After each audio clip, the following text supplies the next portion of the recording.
ಅಂದ್ಕೊಂಡಿರ್ತಾರೆ, ಅಯ್ಯೋ ನನಗೆ ಒಬ್ಬರು ಇಬ್ಬರು 3 10 ಜನ ಇಷ್ಟೇ ಗೊತ್ತಿರೋದು ಅಂತೇಳಿ.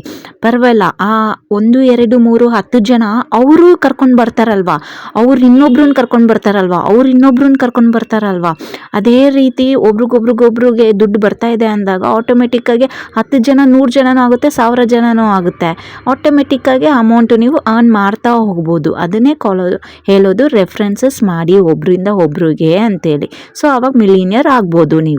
ನೀವು ಆ ಚಾರ್ಟಲ್ಲಿ ಯೋಚನೆ ಮಾಡಿ, ಯಾವ ಲೆವೆಲ್ಲಿಗೆ ಎಷ್ಟು ಅಮೌಂಟಿಗೆ ನೀವು ರೀಚ್ ಆಗಬೇಕು ಅಂತಿದ್ದೀರಾ, ನಿಮ್ಮ ಹೇಮ್ ಹೇಗಿರ್ಬೋದು, ಎಷ್ಟು ಲೆವೆಲು, 6ನೇ ಲೆವೆಲು, 7 8 9, ಇಲ್ಲ ಮಿಲಿನಿಯಮು ಬಿಲಿನಿಯರು, ಲಕ್ಷ ತೊಗೊಳ್ಬೇಕಾ ಕ್ರೋಸ್ ತೊಗೊಳ್ಬೇಕಾ ಅನ್ನೋದನ್ನ ನಿಮ್ಮ ಮೈಂಡಲ್ಲಿ ಫಿಕ್ಸ್ ಮಾಡಿಕೊಂಡು ಅದರಿಂದ ಹೆಚ್ಚಿನದಾಗೂ ಮಾಡ್ಕೊಳ್ಳಿ, ಅದರಿಂದ ಕಮ್ಮಿ ಮಾಡ್ಕೊಳ್ಳಿಕ್ಕೆ ಹೋಗಬೇಡಿ. ನೀವು ಯಾವ ರೀತಿ ತಲೆ ಒಳಗಡೆ ಮೈಂಡ್ ಫಿಕ್ಸ್ ಮಾಡ್ಕೊಂಡಿರ್ತೀರ, ಇಷ್ಟೊಂದು ಅಚೀವ್ ಮಾಡ್ಕೊಳ್ಬೇಕು ಅಂತಿದ್ದೀರೋ ಅಷ್ಟು ಕಷ್ಟಪಟ್ಟು ಅಷ್ಟೊಂದು ಜನನ ರೆಫರ್ ಮಾಡಿ ಅಷ್ಟೊಂದು ಅಮೌಂಟು ಅರ್ನ್ ಮಾಡ್ಕೊತಾ ಹೋಗಿ.